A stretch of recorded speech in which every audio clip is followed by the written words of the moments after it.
News Channel 5 Network. This is Pasa, Nashville. Bienvenidos and welcome to Pasa, Nashville. My name is Cristina Allen and thank you for joining us. My guest today is Nelson Remus, and he is President and CEO of Remar Incorporated, and it's Nelson Remus, right? I said Remus, but it's Remus. Remus, R-E-M-U-S. Yes. M-U-S. Thank you very much, Nelson, for joining us. Well, you've been on the show before, but I think you're a breath of fresh air for the Latino professional community and your business growth of your company. If you could, tell me a little bit about your company and where you're located and what exactly you do. All right, we're located in on the eastern side of Nashville. It's in Wilson County, town of course, Lebanon, and we have about 250,000 square feet out there.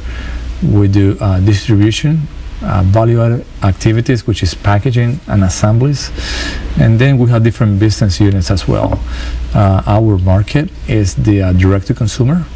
Companies such as similar to Amazon, when you mail you ship product directly to the consumer. Business to business, which is we manage the inventories and we ship to all the retail stores from the upper end, Neiman Marcus, Macy's, Penny's, Walmart, Dollar Generals, and PetSmart. And do you distribute them to other distribution centers of your clients? Right. So when the inventory arrives to the U.S. or is manufactured in the U.S., we serve the sole distribution operation.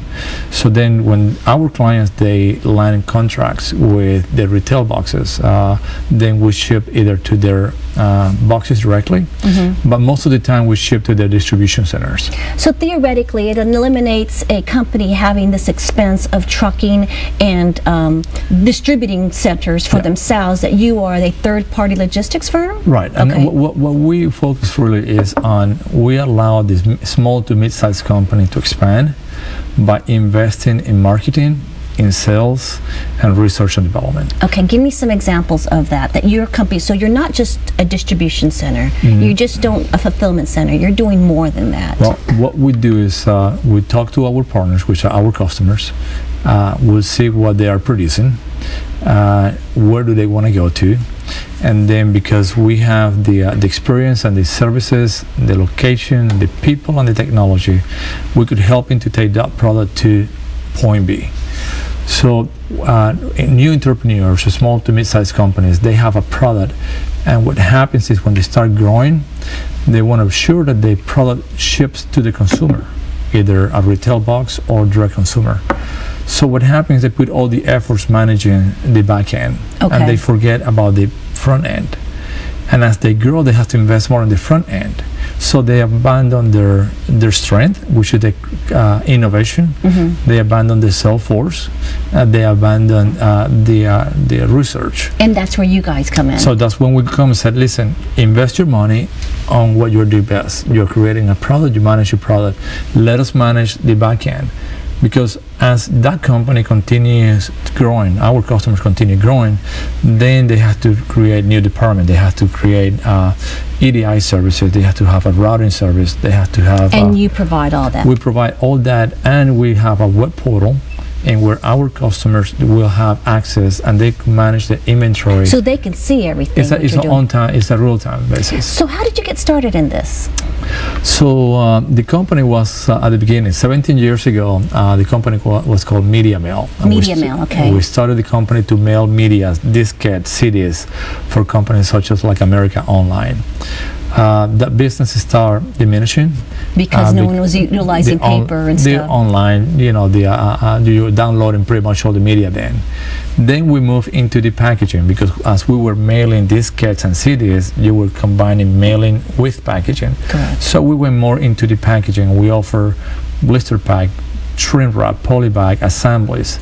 Well, and securing the item to arrive without being broken. to be sent to the retail store. So you were going to buy a fingernail polish and you take it out of the pack, out of one of the retail boxes, then that's a blister pack. We used to do those things. So what happens is, as manufacturers start outsourcing the manufacturing overseas, they went either south or they went to the Orient.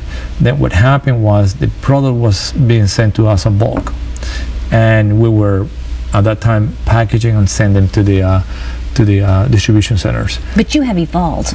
We have evolved. So what happened was we also started losing the business because other countries were doing now everything as a turnkey.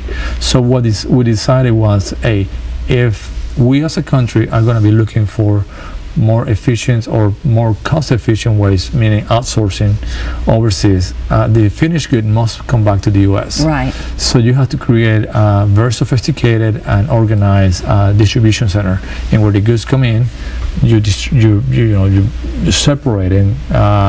You file in inventories, you present it to your clients, and then you do the value added. And you have measurables where you can show cost-effective opportunity. Correct. Yes, that is correct. I understand from the supply chain industry, that is one area where it's a strong measurable, where you can reduce costs by just planning ahead and investing in that area. So I'm going to back up. Where are you originally from? I'm from Caracas, Venezuela originally. I came to the U.S. to learn English. I went to Chicago, and it was too cold, yeah. like it is today. And then I moved to Tennessee, went to Tennessee Tech University. And then ever since then this became home? And this became home in the early 80s. In the early 80s. So recently, the Wilson County, you won a prestigious Impact Award. Can you tell me about that award you won? The award, I believe, is given based on companies that they're showing continuous growth. They're continuing employing more personnel. I'm going to add what it is: to honor the leaders, community supporters, business owners, and developers who are having the greatest impact on economic communities of Middle Tennessee. And obviously, with Wilson County is one of the fastest growing counties, more doubling statewide in population. Your company is right in the heart of that. So congratulations on that. Thank you very much. What does that mean for you and your company to win these type of awards? Because you recently also won the Music City Fortune 50 Award, which is established by the Nashville Chamber of Commerce. That's pretty significant with the amount of entrepreneurship here in Middle Tennessee. So those are pretty significant awards. So congratulations on that. So what does that mean? Well, it means that we have a team of that is performing, that is dedicated, that will continue measuring results and creating innovation. We strive on continuous improvements. You mentioned before about measurables. So in our operation, we measure, one of the operations we measure by the minute. So we see by the minute, huh? We have a system, a screen that it monitors what every employee is producing by the minute. And then we have others that produce by the hour, because it's kind of harder to track.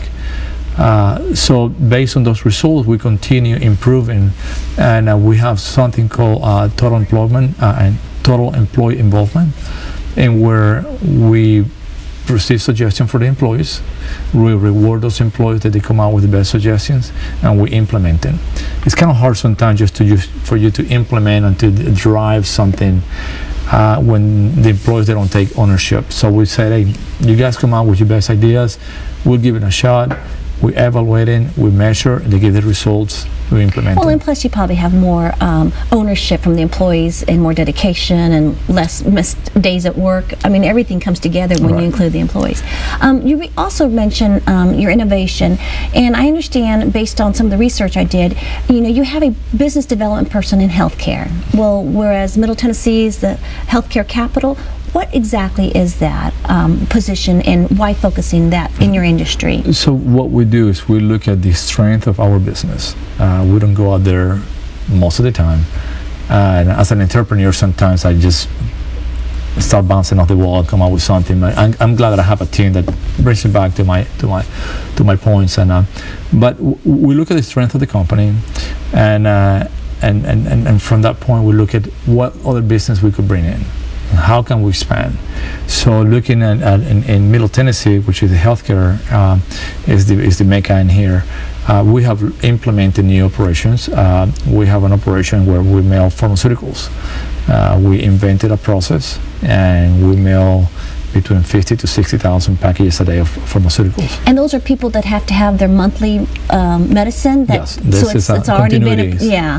My husband gets his package of whatever he has in the mail each month. Maybe from you, I'll check next time. Sure. But so that's an opportunity for ensuring that the patient continues to have their medication without making excuses, I couldn't get to it or renew it. And that is becoming successful and immeasurable for doctors, for patients to stay on their medicine. And in the same way, we open an electronic division, which is for the healthcare and hospitality. So what we do, we sign an agreement with the 5th largest flat panel TVs in the world, and the company called Hisense, and we are the solo distributors for hospital grade televisions, which is completely different television than consumer grade, and also television for hotels, which is the hospitality. In the same way, we just jump into the signage division, so we make signs for hotels and hospitals as well. I saw that and I couldn't understand where that fell into Remar, but it does make sense when you have those clients and you can leverage opportunity, additional incremental sales for them. Yes, ma'am. So we're going to take a quick break, and we're speaking with Nelson Remus, who is President and CEO of Remar Incorporated. And when we come back, we're going to talk about his international business, his growth and economic development within Middle Tennessee, and some of his, I think, his goodwill he's doing for the community. We'll be right back. See that?